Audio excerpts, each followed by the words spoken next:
तो दोस्तों स्वागत है एक बार फिर से आप सभी का आपके अपने चैनल पे नैन प्रताप कॉम्पिटेटिव क्लासेस 2.0 में। तो दोस्तों यहाँ पर क्या है क्लास 13 और क्लास 13 में हम लोग ये देखने वाले हैं समतल दर्पण के उपयोग। हम लोग अवतल दर्पण उत्तल दर्पण के उपयोग पढ़ लिए थे। अभी हम लोग समतल दर्पण के उपयोग देखेंगे। समतल दर्पण की क्या उपयोगिता है उन उपयोगिता के बारे में पढ़ेंगे और समतल दर्पण के उपयोग के साथ साथ दोस्तों हम ये भी देखने वाले हैं अगले टॉपिक के रूप में, क्योंकि ये तो वीडियो मैं छोटा सा बनाऊंगा। अगले टॉपिक में हम ये देखेंगे दर्पण सूत्र क्या होता है, उसको कैसे साबित किया जाता है।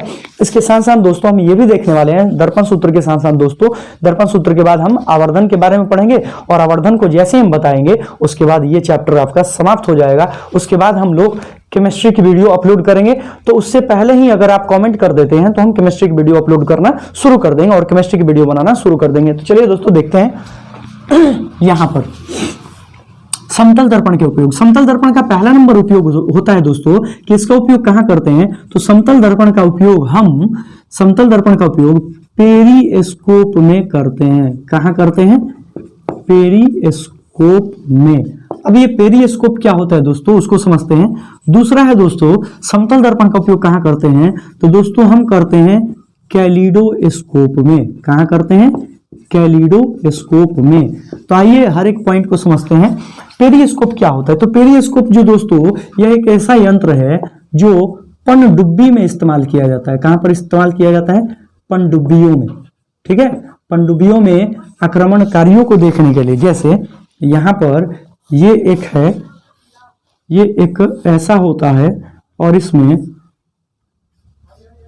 ऐसे होते हैं। ठीक है दोस्तों, तो देखिए ध्यान दीजिएगा, यहां पर एक दर्पण होता है, यहां पर एक क्या होता है, दर्पण होता है, समतल दर्पण, और यहां पर भी क्या होता है दोस्तों, समतल दर्पण होता है। ठीक है, और यहां पर अगर कोई व्यक्ति है और इस व्यक्ति का प्रतिबिंब क्या हो जाता है, इसमें बनता है और इसका प्रतिबिंब परावर्तित होकर इस पर बनता है। इसका प्रतिबिंब यहां बना और यहां से परावर्तित होकर यहां बना, और यहां से अगर कोई व्यक्ति यहां पर है तो उस व्यक्ति को ये सारी चीजें दिखाई देती हैं।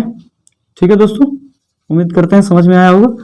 तो यहां पर सवाल पूछता है कि हम समतल दर्पण का उपयोग कहां करते हैं, तो समतल दर्पण का उपयोग हम पेरिस्कोप में यानी कि पनडुब्बियों में हम वस्तुओं को देखने के लिए, पनडुब्बियों में वस्तुओं को देखने के लिए नहीं, पनडुब्बी तो पानी के अंदर होता है, तो पानी के ऊपर की चीजों को देखने के लिए हम इसका इस्तेमाल करते हैं। इससे हम अपने दुश्मनों का पता लगाते हैं कि दुश्मन कहां कहां है। फिर दोस्तों यहां पर पूछ देता है कि ये दर्पण कितने डिग्री कोण पर झुके हुए होते हैं, तो ये जो दर्पण होते हैं यह दर्पण 45 डिग्री कोण के साथ झुके हुए होते हैं और इससे लगे हुए होते हैं। 45 डिग्री पर ये, 45 डिग्री पर ये। दोस्तों अगला है कैलिडोस्कोप। कैलिडोस्कोप क्या है दोस्तों, तो कैलिडोस्कोप एक खिलौना होता है। क्या होता है दोस्तों, खिलौना होता है। यह एक प्रकार का खिलौना होता है। और ये कैसा खिलौना होता है दोस्तों, तो ध्यान रखिएगा, ये एक ऐसा खिलौना होता है जिसमें जो कुछ इस प्रकार का होता है, ऐसा होता है। ठीक है, इसमें यहां पर भी ये इधर भी दर्पण होता है, इधर भी दर्पण होता है। फिर हम अगर बताएं ना दोस्तों, सिंपली समझाएं हम, तो इसमें चारों तरफ से दर्पण होता है, ऐसे ऐसे होता है, दर्पण और दर्पण, ऐसे दर्पण और फिर एक नीचे से दर्पण। ठीक है दोस्तों, मतलब ये कुछ इस प्रकार का होगा, ये कुछ इस प्रकार का होगा, ऐसे ऐसे होगा, जैसे हम अपना हाथ बना दे ऐसे होगा। ठीक है, और एक नीचे सतह होगा। और ये जो दर्पण है इसमें क्या होता है, इसमें पतली छोटी छोटी चूड़ियों के टुकड़े होते हैं। और अगर हम देखें इस दिशा से तो उसमें वो चूड़ियां जो होती है ना, परावर्तन के फलस्वरूप रंग बिरंगे दिखाई देते हैं। तो ये खेलने में इस्तेमाल किया जाता है। तो कैलिडोस्कोप में भी हम किसका इस्तेमाल करते हैं, हम समतल दर्पण का इस्तेमाल करते हैं। तो दोस्तों उम्मीद करते हैं समझ में आया होगा।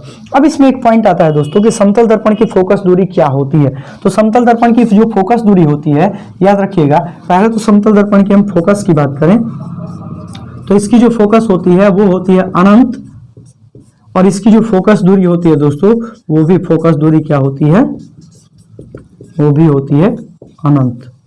ठीक है दोस्तों, याद रखेंगे कैसे, क्योंकि समतल दर्पण ये कुछ इस प्रकार का होता है।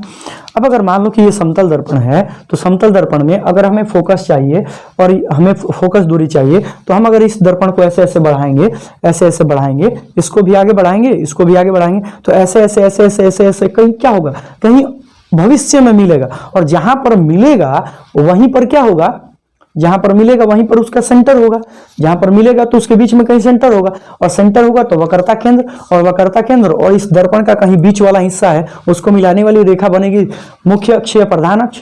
और फिर मुख्य अक्ष के समांतर कोई प्रकाश की किरण आपतित कराएंगे तो वो कहां से गुजरेगी, मुख्य अक्ष को जिस बिंदु पर काटेगी वह बनेगा फोकस।